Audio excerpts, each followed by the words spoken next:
আসসালামু আলাইকুম। এখন আমি আপনাদের সাথে ভিডিওতে যে বিষয় নিয়ে আলোচনা করব সেই বিষয়টি হলো বাংলাদেশে এসএফ বা হলস্টাইন ফ্রিজিয়ান গরু পালনে লাভবান হওয়ার পদ্ধতি নিয়ে এই ভিডিওতে আলোচনা করা হবে। আমার এই ভিডিওটি যদি আপনাদের একটু ভালো লেগে থাকে তাহলে প্লিজ লাইক, শেয়ার, কমেন্ট এবং সাবস্ক্রাইব করবেন।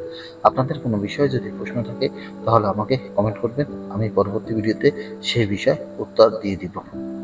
ভিডিওতে যে গরুটি দেখতে পাচ্ছেন এই গরুটি মূলত হলস্টাইন ফ্রিজিয়ান গরু বা এসএফ গরু বলা হয়ে থাকে বা হলস্টাইন গরু বলা হয়ে থাকে।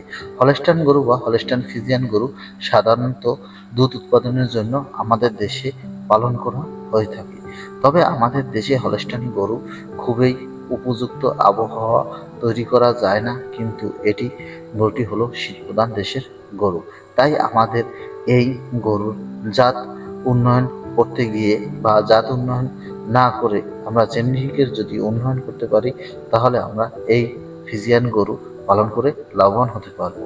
এবং সবসময় মনে রাখতে হবে এই গরু শীতপ্রধান দেশের হওয়ার কারণে যদি যেখানে তাপমাত্রা কম থাকে এবং পরিষ্কার পরিচ্ছন্ন এবং স্যাঁতসেঁতে জায়গা না থাকে সেখানে এই গরু পাললে সবচেয়ে বেশি ভালো হয়। আমাদের দেশের তাপমাত্রা যখন 32 থেকে 35 হয়ে যায় বা 40 ডিগ্রি সেলসিয়াস হয়ে যায় তখন এই দেশে এই গরুগুলো থাকতে খুবই কষ্ট হয়ে যায় বা যখন শুরু করে অনেক সময় দেখা যায় শ্বাসকষ্ট শুরু হয়ে যায়। এই শ্বাসকষ্ট শুরু হয়ে গেলে শরীরে নানান রকমের সমস্যা দেখা দেয় এবং দুধ উৎপাদন কমে যায়। এজন্যই আমরা এই গরু পালন করে বেশি দুধ পাই না অতিরিক্ত যখন টেম্পারেচার উঠে যায়। এজন্য আপনারা সবসময় আমার আতালের বা যে স্থানে গরুটি পালন করা হবে সেখানে ছায়াযুক্ত রাখতে হবে এবং টেম্পারেচার বেশিরভাগ 30-এর উপরে হতে পারবে না এবং 26 ডিগ্রি থেকে 23 ডিগ্রি হলে সবচেয়ে ভালো হয়। এবং এই গরু অতিরিক্ত দুধ দেওয়ার কারণে বেশিরভাগই ক্যালসিয়াম ফল করে।